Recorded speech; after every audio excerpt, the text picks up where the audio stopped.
A gente tem o que a gente chama genericamente de mecânica do voo, tá? Ou flight mechanics em inglês.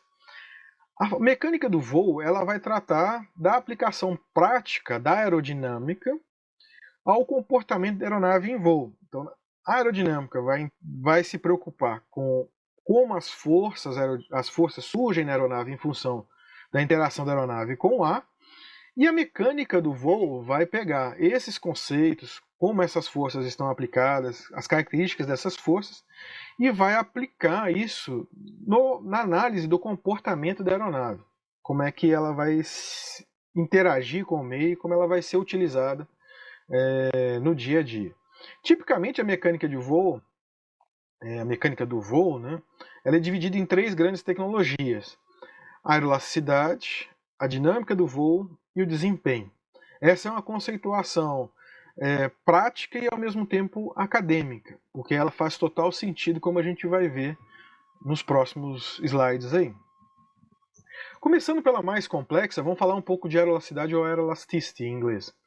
Essa tecnologia, essa forma de observar e de estudar a aeronave, vai tratar do comportamento dela em termos da interação entre a aeronave, entre o escoamento do ar, né, com a estrutura da aeronave.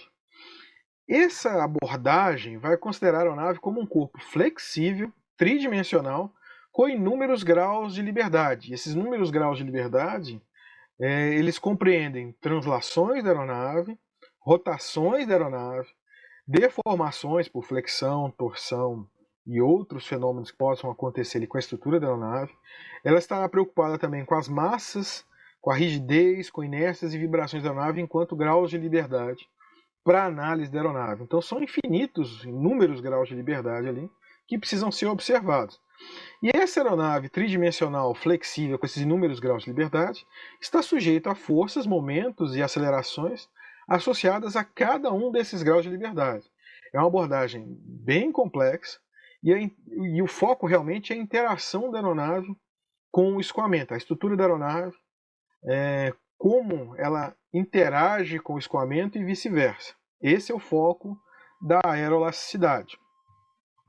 A dinâmica de voo, ou Flight Dynamics em inglês, vai olhar a aeronave de uma outra forma. Ela vai tratar do comportamento da aeronave em termos de sua resposta a perturbações ou a comandos da aeronave.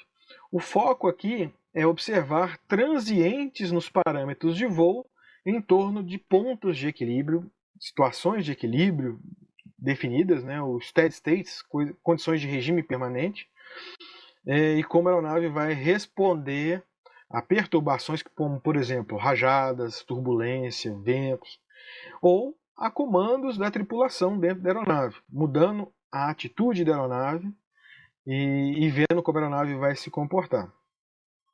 No caso da dinâmica de voo, ela vai considerar a aeronave como um corpo rígido, tridimensional, com 6 graus de liberdade. Já saímos de números para 6. Nesse caso, né, que a aeronave agora passou a ser rígida, todos os graus de liberdade associados à aeronave flexível são desconsiderados e a gente vai considerar apenas 3 rotações e 3 translações da aeronave. Essa aeronave tridimensional rígida, com esses 6 graus de liberdade, também está sujeita a forças, momentos e acelerações associadas a esses 6 graus de liberdade. Então, é uma abordagem diferente da aeroelasticidade. Lá era a aeronave interagindo com o escoamento, aqui é a aeronave interagindo com o ambiente e com os comandos da tripulação.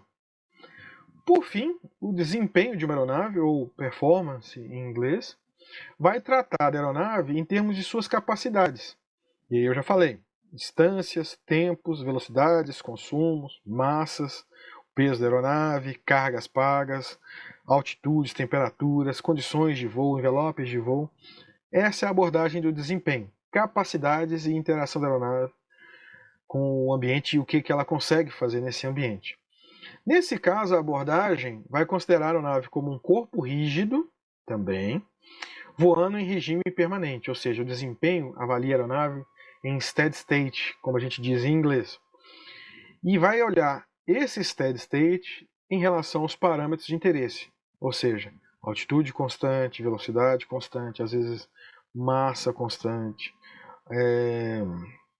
número de Mach constante, e vai observar como essas características em regime permanente podem ser integradas, podem ser avaliadas ao longo do tempo, por exemplo, ou ao longo de uma distância, para indicar o comportamento da aeronave como um todo em termos das capacidades. A palavra-chave aqui é capacidades. Bom, ao fazer isso, o desempenho pode tratar a aeronave como um ponto no espaço, ou seja, a aeronave vai ser reduzida a um ponto no seu centro de massa, ou centro de gravidade, ou center of gravity, o CG da aeronave. Como a gente...